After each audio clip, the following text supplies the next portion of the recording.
오늘 이제 요한계시록 또 7교회 중에 세 번째 교회, 어느 교회죠? 버가모 교회에 대해서 우리 함께 나누도록 하겠습니다.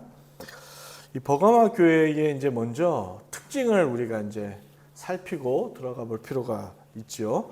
그래야 말씀드렸듯이 그 계시록에 기록된 그 말들, 그 말씀들이 어떤 상황과 배경에서 기록이 됐는지를 우리가 알 수 있기 때문 아니겠습니까?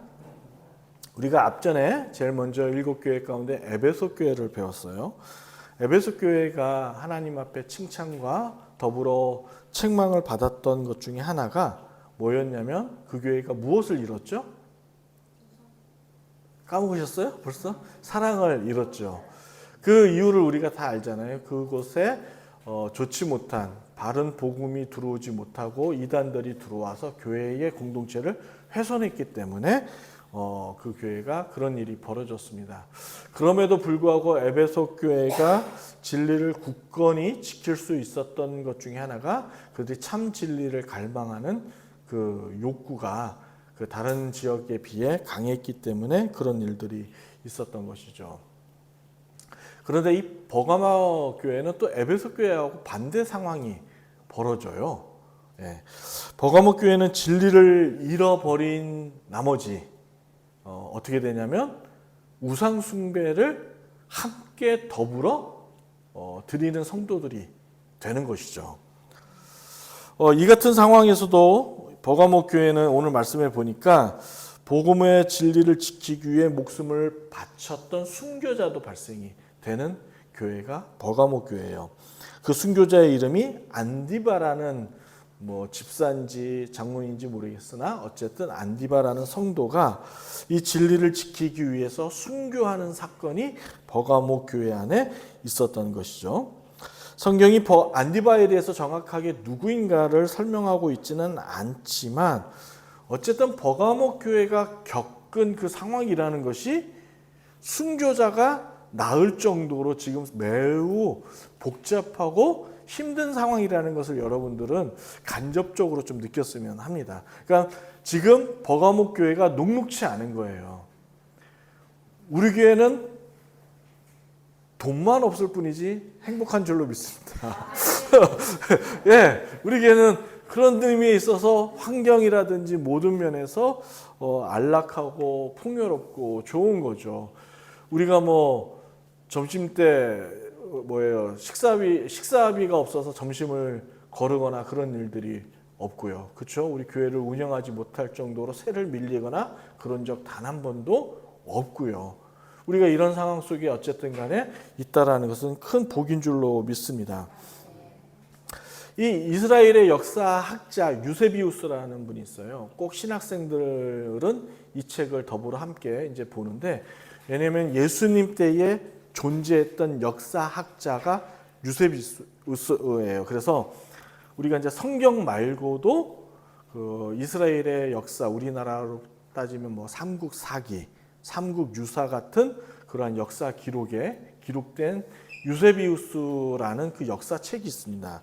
여기에 보면 당시의 상황들을 기록하고 있는데 버가모에서는 순교자가 안디바뿐만 아니라 카푸스, 파필루스, 아가도니크라는 그 성도들도 함께 순교했다라는, 그러니까 다시 말해 많은 사람들이 순교했던 그 교회가 버가모 교회였다라는 것을, 그 상황을 우리에게 설명하고 있는 것으로 보아 아까 말씀드렸던 것처럼 버가모 교회 역시 쉽지 않은 상황 속에 있었음을 우리가 보게 되는 거죠. 그러나 이 같은 순교자가 나올 정도로 칭찬받을 만한 교회임에도 불구하고 여러분 오늘 읽었던 14절에 보니까 내게 두어 가지, 이제 쉬운 성경이라든지 새 표준어 성경으로 보면 몇 가지 책망할 것이 있다라고 이제 얘기하죠. 그러니까 이렇게 순교자를 낳은 교회 역시 주님 앞에 책망받을 일이 있다라는 것을 얘기합니다. 그것이 뭡니까? 하나는 발람의 교훈을 따른 것과 그 교훈을 따름으로 인해서 우상의 제물을 먹고 행음한 것이 그들 그들이 주님 앞에 책망받으리라는 것을 지금 성경이 말하고 있죠. 버가모의 책망은 이렇습니다. 첫 번째, 발람의 교훈을 따라 우상의 재물을 먹고 행음한 사실인데, 주님은 이 버가모 교회를 향해 너희가 사는 그곳이 결코 녹록치 않는 상황이다라는 것을 주님께서 아시면서 말씀을 하시지만, 그럼에도 불구하고 요구되는 것이 있죠. 믿음을 끝까지 지키라라고 버가모 교회에게 요구하고 계시는 거예요. 그림을 먼저 볼까요? 화면을 보시면 그림을 보고 이제 이어갈게요. 우리가 제일 먼저 에베소 교회, 그 다음에 서머나 교회, 버가모 교회 이렇게 우리가 이제 지금 배워나가고 있는데, 버가모 교회 역시 위치가 어디에 있습니까? 해안가 쪽에 있죠. 그래서 이 버가모 교회도 이 로마와 연결을 잇는 교두보의 역할로서 매우 중요한 도시고, 순서적으로 에베소, 서머나 그 다음에 이제 신도시가 버가모가 이렇게 만들어진 거예요. 이 버가모 역시 에베소, 서머나 도시처럼 로마 제국을 효과적으로 이렇게 이제 행사할 수 있는 정책적으로 행정 도시로 만든 겁니다. 그래서 무엇보다도 황제 숭배의 중심지로 만든 것이 바로 이 같은 도시들의 역할인 거죠. 그 이유는 어디에 있냐면, 여러분 지금의 막 통신도 잘 발달되었고, 뭐 하루 만에 저 이국 땅 멀리 반대편의 나라도 오고 갈 수 있는 그러한 교통편이 발전되어 있는 상황이지만, 이때는 쉽지 않은 거예요. 통신이라고 하면 뭐겠어요? 사람이 직접 편지를 전달하는 거였고, 전달하기 위해서는 몇 달씩 걸어서 배를 타고 이동하는 거죠. 그런데 육로로 이동하는 것보다 무엇이 더 빠르겠어요? 배로 이동하는 것이 이제 빠른 거예요. 그래서 그렇게 로마가 제국이 정책적으로 항구 도시들을 개발하여서 신도시를 개발한 거죠. 그와 더불어 무엇을 만들었냐면, 황제에 대한 권력을 굳건하게 세우기 위하여 그곳에 무엇을 만들었냐면 황제 숭배 신전을 만드는 겁니다. 그런데 좀 전에 말씀드렸던 것처럼 버가모가 이제 뭐 일산이라든지 여기 검단이라든지 아리라 백길이 여기 있는 아라리 백갈이 있는 어쨌든 그 도시처럼 계획 도시인 거예요. 근데 계획 도시와 함께 더불어 방금 말씀드렸던 것처럼 황제의 권력을 집중하기 위해서 무엇을 만들었냐면, 여러분 화면을 보시겠습니다. 사진을 보시면 이렇게 원뿔 모양의 동산에 층층이 신전들을 만든 거예요. 제일 위에 만든 것이 제우스 신전입니다. 그리고 아테나 신전이 만들어져 있고, 그 아래로 뭐가 있냐면 시저 황제예요. 시저고, 그 중간에 보시면 템플 오브 디오니우스라는 거 있죠. 이제 디오니우스라는 것이 그 이름이 아니고 황제의 명칭인 거예요. 몇 세, 2세 이렇게 황제 신전이 즐비하게 만들어져서 계획적이고 전략적으로 시민들이 황제를 숭배하고 경외하도록 조직적으로 만든 것이죠. 그러니까 이렇게 원뿔 모양으로 만든 거예요. 도시를 이렇게 만든 거예요. 이게 실제적으로 만든 도시의 그 당시 그림을 AI가 이렇게 만들어 놓은 겁니다. 원뿔 모양의 언덕 위에 층층이 자리 잡은 이러한 신전들은 그 화려함과 웅장함을 보는 순간 경외심이 안 생길 수가 없는 아주 그러한 명품 도시가 바로 버가모인 거죠. 그리고 이곳은 단순히 아름다운, 그러니까 이렇게 신전을 세운다는 것은 새로운 건축 기술들이 이렇게 집약된 거예요. 그러니까 화려한 건축물이 집합한 장소뿐만 아니라 수많은 신앙의 사상과 권력의 흔적이 뒤엉켜 있는 공간이 바로 이 버가모 지역이 되는 겁니다. 그리고 여러분, 이곳은 우리가 잘 알고 있는 그 로마의 신화들이 아주 질비해 있습니다. 로마의 신화에 보면 최고의 신이 누굽니까? 지금 나와 있잖아요. 제우스, 그 다음에 아테네. 더불어 화면에 보시면 의술, 그러니까 의학의 신인 그 아스클레피오스라는 신전이 이곳에도 있습니다. 한번 다음 화면 한번 보여주시겠어요? 이런 거죠. 그래서 여러분 그 우리가 이제 잘못 알고 오해하는 것 중에 하나가 뭐냐면 이제 엠블러스나 WHO에 보면 이제 이런 마크 지팡이에 뱀이 감싸 있는 건데 우리는 대체로 이거를 무슨 지팡이로 알고 있습니까? 모세의 지팡이로 알고 있는데 이것이 아니라 로마 신화에 나오는 의술의 신 아스클레피오스의 모양을 따고 있는 거죠. 그래서 모세의 놋뱀, 구리지팡이가 아니라는 것을 여러분 오해 없이 들었으면 좋겠습니다. 또한 거기에는 결혼의 신 화면 보여주시겠어요? 데메테르라는 신전이 이곳에 있어요. 무슨 신이요? 네, 데메테르. 근데 이게 무슨 신이라고요? 결혼의 신, 풍요의 신, 다산의 신인 거예요. 제가 이 그림을 보여주는 이유는 버가모는 의술도 발달이 되었지만 더불어 뭐가 가장 활발하게 이루어지냐면 성행위가 아주 활발하게 이루어지는 그러한 장소가 된 거예요. 그곳의 여사제들은 그 백성들로부터 부도덕한 행위를 가르치고 자유롭게 이곳에서 할 수 있는 지역이 바로 이 버가모인 거죠.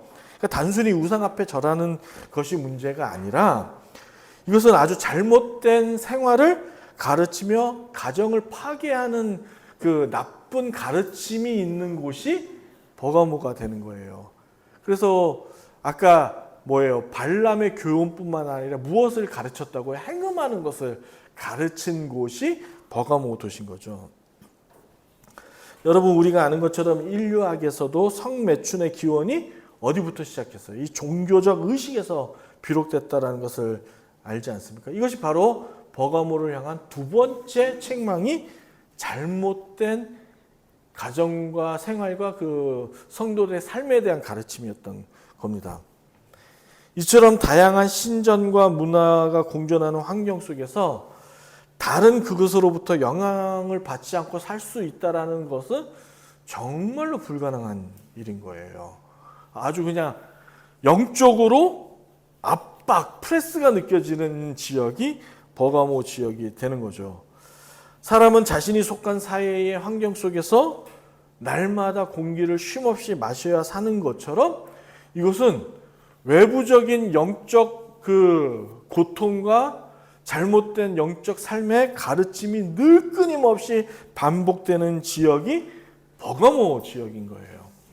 그래서 주님께서 버가모 지역을 뭐라고 은유적으로 표현했냐면 사탄의 권자가 있는 곳이라고 표현한 거예요. 그래서 사탄의 장소가 아주 그러니까 하나님의 나라, 하나님의 가르침을 늘 훼손하고 방해하는 곳이 어느 도시라고요? 버가모예요. 다시 한번 우리 그 버가모의 그 원뿔 모양의 신전들 그림을 보여주시겠습니까? 이 그림처럼 눈 뜨면 창문을 열고 보는 곳에 무엇이 있는 거예요? 이 신전들이 있는 거예요. 이것을 날마다 보고 생활하는 거죠. 그리고 분명 성경에 나와 있지 않지만 정기적인 예배의식이 있었을 거예요. 그러니까 지금 버가모 교회 성도들이 예배도 드리고 주님 앞에 또 이 예식이 있을 때마다 그곳에 예식을 드리고 그곳에 있는 여사제들과 불미스러운 행위를 했던 거예요. 지금이야 제가 이것이 불미스러운 행위라고 표현하지만은 그 당시 사람들은 그것이 일상생활이었다고요. 삶인 거예요. 그리고 이러한 일들이 이루어지지 않으면 정상적인 경제 활동을 할 수가 없었어요. 제가 지난 시간에 말씀드렸죠. 그 화폐 안에 신의 아들 여러 뭐였죠 이름이? 가이사라는 그 이름이 있는 것을 인사로 주고받으면서 생활했던 것이 이런 것이에요. 그러니까 아예 행정적으로나 정책적으로 이렇게 만든 거죠. 얼마나 살기 버거웠겠어요. 누가요? 하나님을 믿는 성도들이, 신자들이. 주님은 그곳에서 살아가는 이들이 그 어떤 압력과 유혹 속에 놓여 있는지를 너무도 잘 알고 계셨습니다. 그리고 그 점을 염두에 두고 말씀하신 거죠.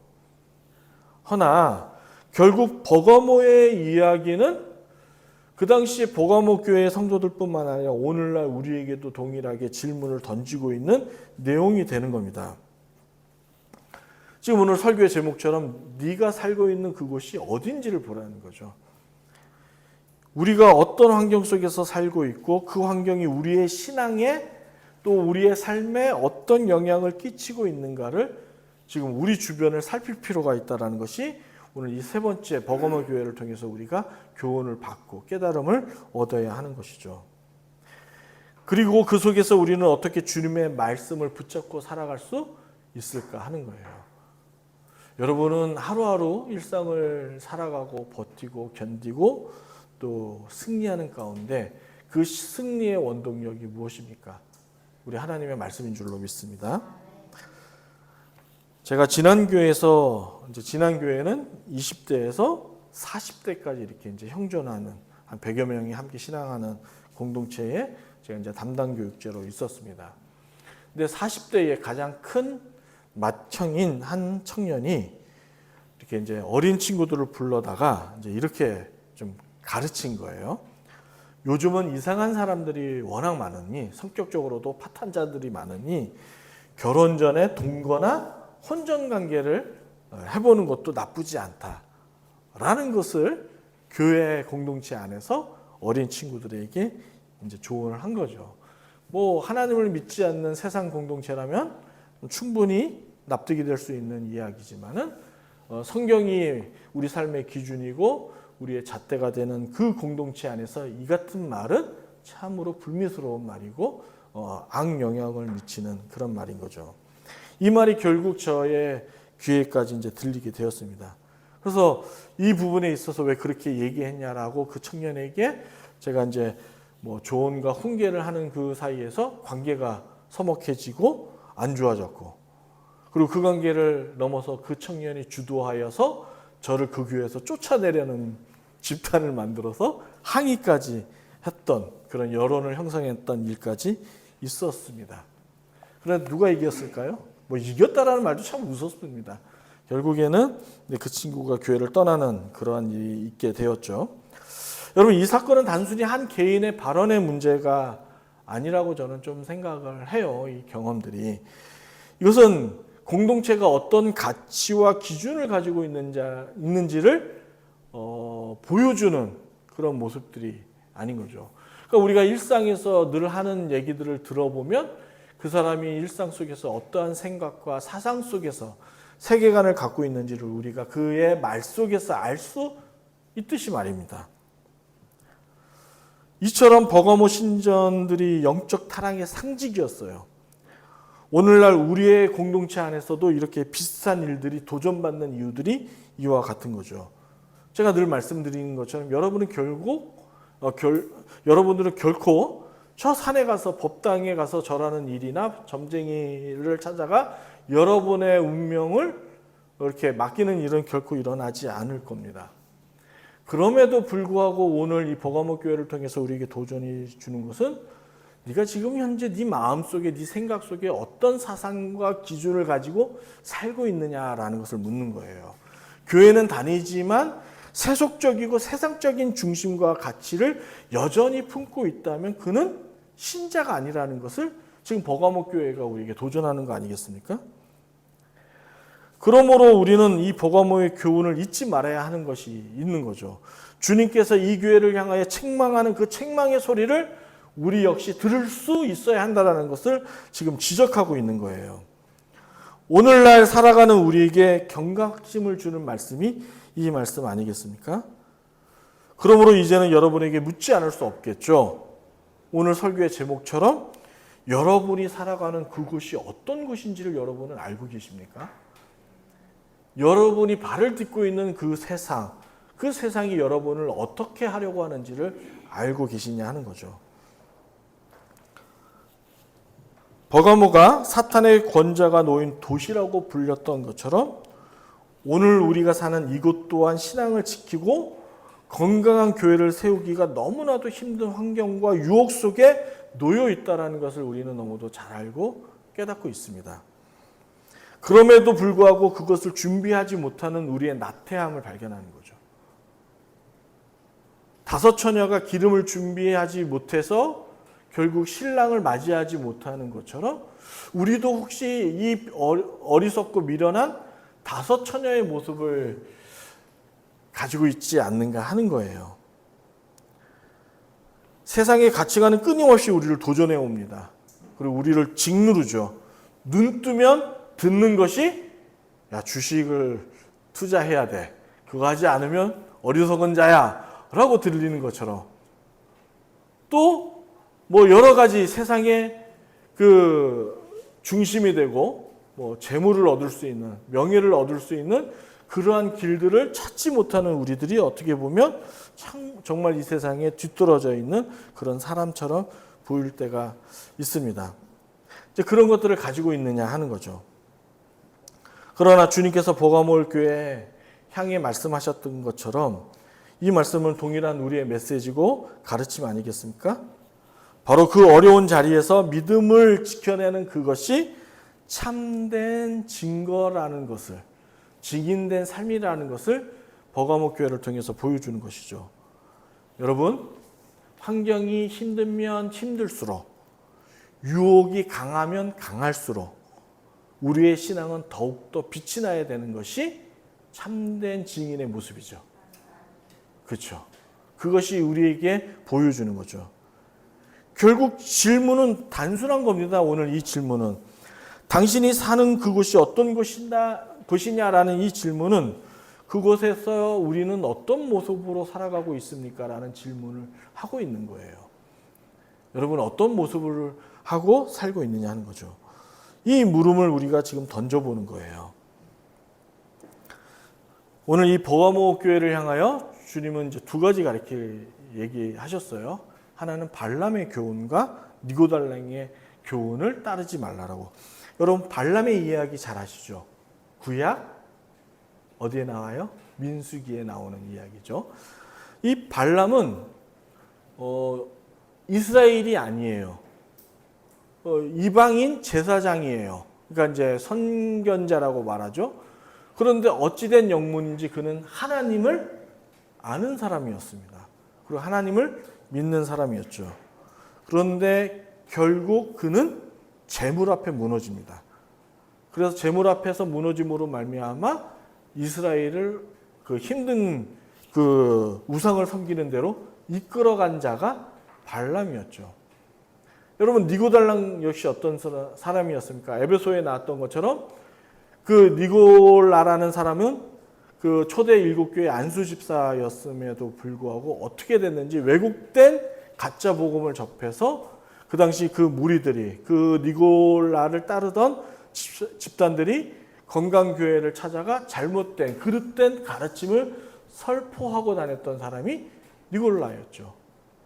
근데 그 가르침이 뭐였냐면 이거였어요.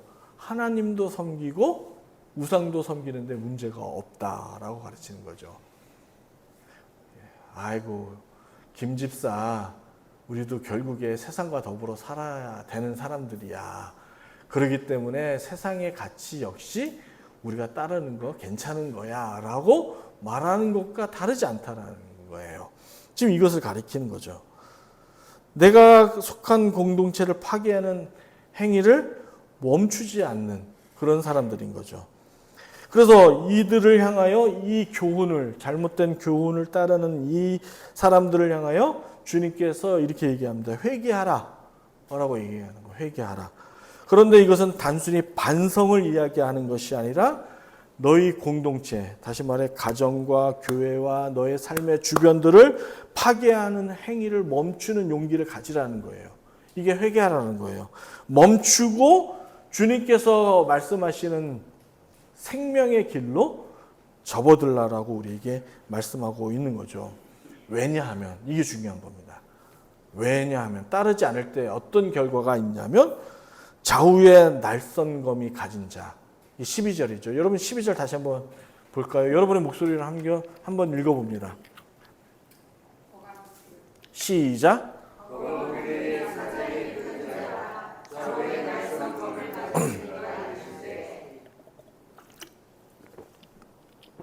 무슨 검을 가진 자요? 낯선 검. 이거는 이제 전쟁에서 싸운 검을 이야기하는 거예요. 그런데 좌우에 낯선 이 검을 가지신 분들이 누구하고 싸운다고요? 그들과 싸운대요. 그들. 근데 그들이 누구예요? 불신자요? 아니라니까요. 교회 안에 이처럼 가짜 복음을 증거하는 자들과 싸우시겠다라는 거예요. 주님께서. 그래서 이렇게 우리가 주변에도 이런 경우들을 보지 않습니까? 하나님을 따르는 것처럼 보이나 그렇지 못한 자들을 하나님께서 결코 내버려 두지 않는 것들을 주변에서 보죠. 그런 거예요. 이 같은 엄중한 경고를 들을 수 있는 축복이 우리 안에 있기를 원합니다. 그래서 이렇게 일곱 교회를 향하여 주님은 끊임없이 귀 있는 자는 들을지어다라고 얘기하는 거예요. 그 귀 있는 자라는 이 단어는 여러분 그냥 단순하게 야, 내 말 좀 들어라 이것이 아니라 이 말은 역사적인 배경이 있다라고 말씀드렸죠. 이사야서와 예레미야에 나와 있는 그들이 이들의 선지자들의 음성을 듣지 않으므로 인하여 이스라엘이 멸망하는 그 모습들을 떠올리는 단어인 거예요. 결코 우리가 이 말씀을 듣지 않으면 우리도 어떻게 된다고요? 멸망하게 된다라는 것을 성경이 우리에게 말하고 있는 것이죠. 단순히 여러분이 사는 그곳, 그 땅들은 그냥 터전이 아닌 거예요. 여러분의 가정과 여러분의 일터는 단순히 터전이 아니라 교회예요, 여러분. 할렐루야? 네. 왜요? 여러분이 교회이기 때문에. 교회이기 때문에 여러분이 있는 곳은 그 교회인 거예요. 그래서 이같이 지상교회를 향하여 신학적으로 뭐라고 이야기하냐면 전투하는 교회라고 얘기해요. 지금의 우리가 서 있는 이곳이 전투하는 교회라고요. 왜냐하면 버가모 교회처럼 이렇게 영적으로 우리를 방해하는 사탄의 권자가 있는 그러한 세상 속에서 우리는 더불어 있기 때문에 이처럼 우리를 잘못된 길로 인도하는 그러한 가르침 속에서 우리는 계속적인 영적 싸움을 벌이고 있는 거죠.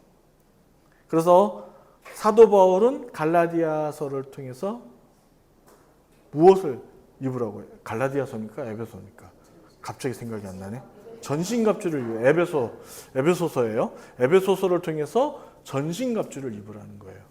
그러니까 왜요? 전투하는 전사이기 때문에 얘기하고 있는 것이죠. 그러므로 여러분과 제가 어떤 존재인가를 끊임없이 기억해야 돼요. 여러분의 정체성을 기억해야 된다는 거예요. 지금 버가모 교회를 향하여 주님께서 네가 어떤 존재인지를 봐라라는 거예요. 그러니까 우리가 이 같은 영적 싸움에서 승리할 수 있는 전신갑주는 무엇이냐면 내 존재, 나의 정체성이 어디에 있는가를 발견하고 지각할 때 비로소 깨닫고 도전된다라는 것을 이야기하는 거예요. 결국 교회는 싸우는 공동체로서 말이죠. 그러나 그 싸움은 인간의 힘으로 할 수 없다라는 것을 성경이 이야기하고 있는 거예요. 그래서 성령이 도우시는 거예요. 할렐루야. 성령이 도우신다니까요. 믿으십니까? 네, 성령으로 말미암아 이기고 버티는 거죠. 그래서 여러분과 저에게 이 말씀이 오늘을 새롭게 하는 말씀이 되기를 축복합니다. 자, 첫 번째 성경에 보니까 주님께서 그들과 싸운대요. 이 싸움에서 너희가 제외되기 위해서는 너희들이 반드시 받아야 될 것이 있대요. 첫 번째가 뭐냐면 감추었던 만나예요. 감추었던 만나. 여러분 말씀을 다시 한번 볼까요? 17절 귀 있는 자는 함께 있습니다. 시작.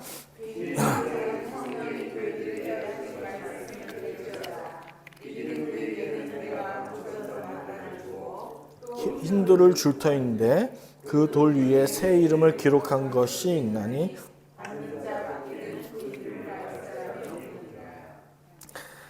그러니까 영적으로 깨어서 귀가 열려 있는 자는 성령님의 음성을 듣는다는 거예요. 근데 이게 여러분 오해하지 마세요. 갑자기 성령님이 와서 그 얘기를 하는 것이 아니라 예언된 이 하나님의 비밀의 말씀이 눈에 보이는 거예요.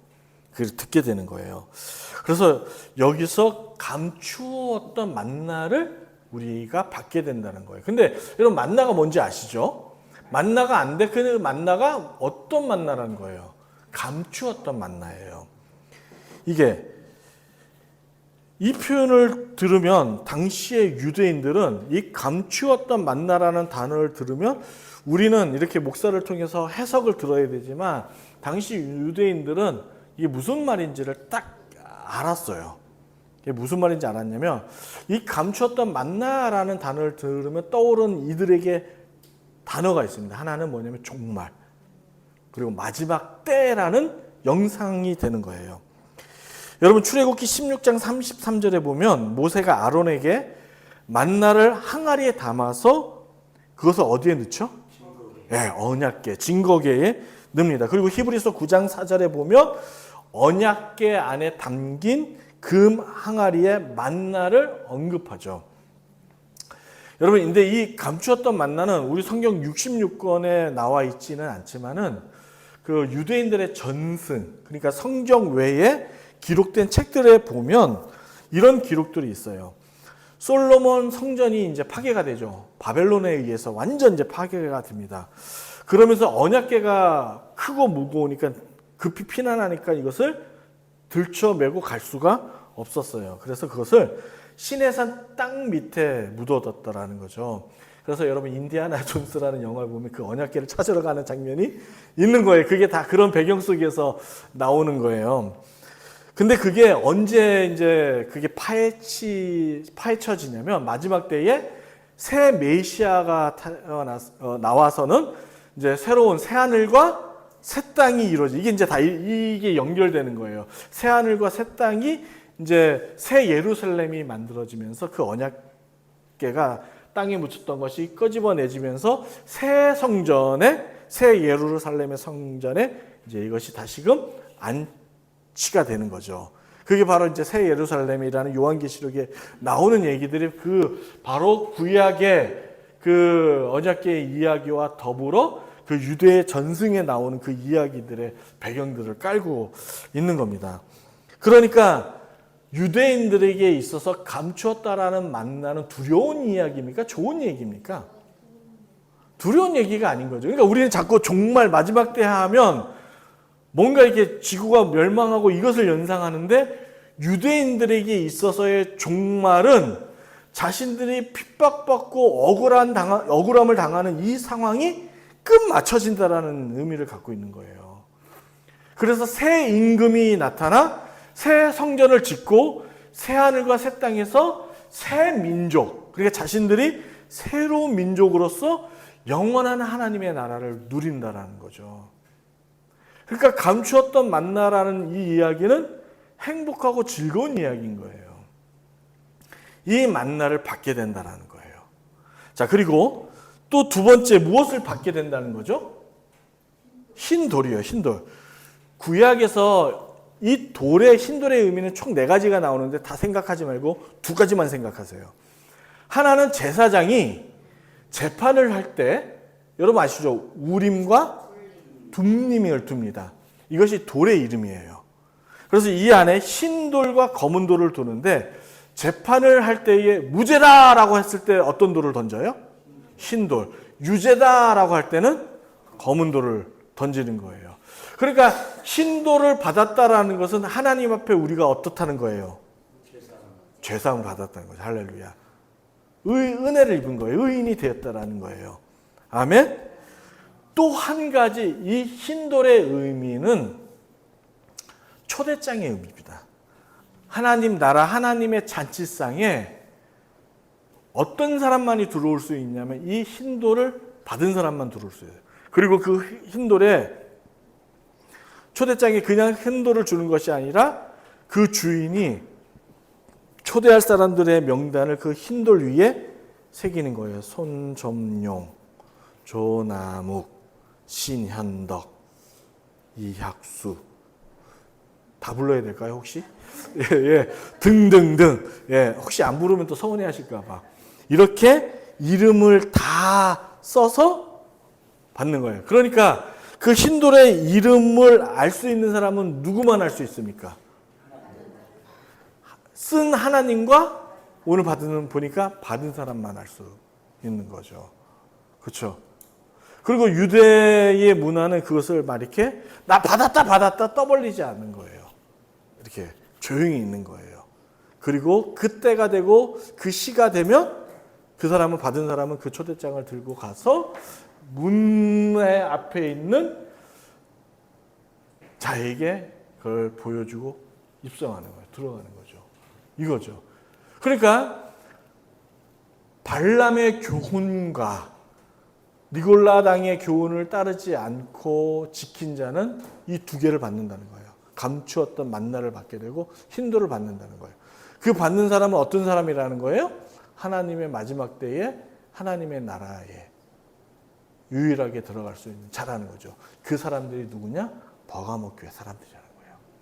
그 사람들이 누구냐? 인천교회 성도들이라는 거예요. 지금 이 얘기를 하고 있는 거예요. 그러므로 우리에게 보여주는 말씀의 기준이면 네가 어떤 존재냐? 너는 맘추었던 만나를 받은 사람이고 힌도를 받은 자예요. 제가 늘 예화드는 게 뭐예요? 여러분 주머니 속에 1등 로또 당첨된 그 표를 들고 있는 사람들과 같은 거라니까요. 안 기쁘세요? 그런 사람이라는 거예요. 그러하기에 세상의 그러한 썩어빠진 가치와 그 세계관과 그 잘못된 교훈과 가르침에 물들지 않는 그 힘과 용기가 너에게 있다라는 것이죠.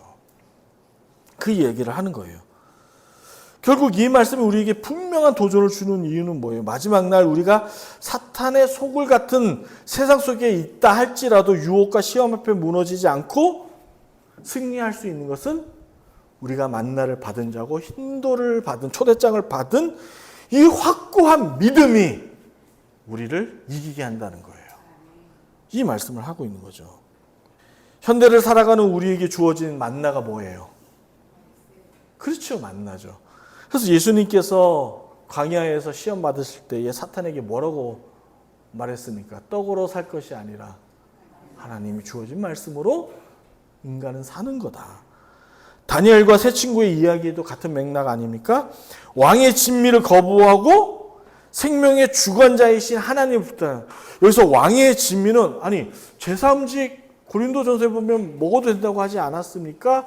라고 하는데 여러분 이게 같은 맥락이 아니라 그 당시에 왕의 진미를 받는다는 것은 왕을 신으로 인정하고 그 앞에 절해서 그 자리에서 진미를 받는 거예요. 그러니까 그 음식을 먹으려면 어떻게 해야 돼요? 절해야 돼요. 절해야 돼요. 그런데 다니엘과 세 친구는 절하지 않겠다는 거예요. 그냥 풀떼기만 먹겠다는 거예요. 그럼에도 불구하고 시험하라 그러죠. 누구가 왕의 진미를 받은 자와 풀떼기만 먹은 사람과에 있어서 누가 더 강건하고 정말 얼굴에 빛이 나는지 보라는 거죠. 저처럼 얼굴에 빛이 나죠. 머리가 벗겨져서가 아니라. 네? 이게 그 얘기를 하는 거 아닙니까? 그래서 결과는 누가 이겼어요? 다니엘과 세 친구가 이겼죠. 거기서 보여주는 게 뭐예요? 여러분 인간은 먹어야 살죠. 여러분 3일만 굶어도 여러분 죽습니다. 하물며 물이라도 마셔야 살 수 있는 거예요. 그런데 다니엘과 세 친구가 보여준 건 그것이 아니에요. 그래, 물론 인간은 먹어야 살지만 그것이 다가 아니야. 생명의 주관자이신 하나님을 믿지 않으면 죽게 되는 거야. 라고 보여준 거예요. 그게 다니엘이 보여준 거예요. 그 친구가 보여준 신앙의 그 자리에서 터인 거예요. 그러니까 그들은 포로로 끌려가 이방 땅에 있지만 그것은 하나님의 나라였죠. 교회였어요. 그들은 삶으로 하나님의 나라를 증거로 보여줬죠. 그래서 다니엘이 총리로 있는 그 순간만큼은 그 나라가 부강한 거죠. 멸망치 않은 거죠. 신들의 의미는 뭐예요? 곧 여러분과 제가 천국 시민이라는 사실을 확인시켜주는 표징 아닙니까? 그 표징이 뭐예요? 여러분이 그 많은 할 일이 많은 이 세상 속에서 바쁜 와중에도 주일날 하나님의 날을 기억하여 그 날을 지키기 위하여 이렇게 예배드리는 여러분과 제가 신들받은 자의 초대받은 자의 증거가 되는 거예요. 주님 앞에서 죄 없다함을 받은 사람이며 아멘. 영원한 하나님 나라의 그 보장받은 초대장을 손에 쥔 사람들이 여러분과 저 아니겠습니까? 그러므로 여러분, 제가 늘 강조하듯이 목사 이전에, 장로 이전에, 권사 이전에, 집사 이전에 우리는 먼저 하나님의 자녀임을 기억해야 돼요. 자녀임, 하나님의 백성임을 기억해요. 직분은 역할인 거지 우리의 정체성과 우리의 진리의 근본은 우리 하나님의 백성이라는 거예요. 하나님의 자녀라는 거예요. 여러분, 그래서 교회들이 이것을 놓치기 때문에 직분을 가지고 교회 안에서 횡포를 부리는 거예요. 목사에게 횡포를 부리고 장로에게 횡포 부리고 이런 것들이 한국교회에 보이는 거죠. 여러분, 우리가 이 사실을 잊지 않고 우리는 건강한 교회를 만들 수 있기를 주님의 이름으로 축복합니다. 그러므로 마지막 날에 우리 개혁주의 안에서의 종말은 지금 우리가 종말 안에 살고 있는 거예요. 이게 마지막 때예요. 예수님의 초림과 재림의 이 사이를 여러분 기억하십시오. 종말의 시기인 거예요. 그러니까 우리는 종말에 사는 거예요. 우리가 말씀으로 증거를 다 찾아서 확인했죠? 여러분 모르신다 얘기하면 안 돼요. 여러분이 배우고 이렇게 기억해야 되는 이유는 여러분의 지식을 높여서이기도 하지만은 이렇게 잘못된 교훈을 따르는 자들을 향하여 여러분들이 설교할 수 있어야 돼요. 장로님 설교할 수 있어야 된다니까요. 야, 정말 나중에 뭐 이렇게 이상한 것들이 막 기후가 변화되고 청둥번개 치고 막 땅이 지각이 변동되고 이것이 마지막 때가 아니라 지금 우리가 살고 있는 이때가 마지막 때야. 그 이야기는 창세기 39장에서부터 예수님의 재림을, 예수님의 이 땅에 오심을 증거로서 마지막이 시작되었다라고 말하고 있어라고 여러분 성경을 구절구절 찾으면서 우리가 사무엘 하에서도 다윗이 그 마지막 때에 이런 일이 메시아가 날 것이다라고 예언하죠. 근데 그 메시아가 왔습니까? 안 왔습니까? 왔어요. 누굽니까? 예수님이죠. 그러니까 우리가 마지막 때에 살고 있는 거라고. 다시금 제가 설교에 없는데 정리해 드린 거예요. 말할 수 있어야 돼요. 그래서 예수님의 초림과 재림의 사이를 종말이라고 하는 거예요. 우리가 종말의 때를 사는 거예요. 여러분 종말의 시기를 사는 거예요. 그런데 성도에게 종말은 두렵고 무서운 것이다? 아니다라는 거예요. 왜요? 감추었던 만나. 그러니까 새하늘과 새 땅이 우리에게 도래되는 거예요. 이걸 받은 자고 초대장을 받은 손에 쥔 하나님의 백성임을 잊자는 거죠. 그러니까 마지막 때 예수님이 오시면 어떻게 되는 거예요? 우리는 영원한 하나님에 가지만은 불신하고 그 초대장을 받지 못한 자는 어떻게 해요? 영원한 지옥에 있는 거죠. 그러니까 마지막 때에 웃는 사람은 누굽니까? 여러분이에요. 우리 서로 보고 한번 웃으세요. 서로 얼굴 보면서 한번 웃으세요. 우리는 그런 여유가 있는 사람들인 거예요. 그래서 우리가 이웃을 살필 수 있는 것도 이 같은 여유가 여러분과 제 안에 있기 때문에 볼 수 있는 거예요. 그런 놀라운 애가 있는 거죠. 그래서 이 마지막 우리의 성도들은 이 같은 말씀을 붙잡고 요한계시록 끝에 보면 속히 오실 마라나타, 속히 오실 주님을 기다리는 여러분과 제가 될 수 있기를 주님의 이름으로 축원합니다.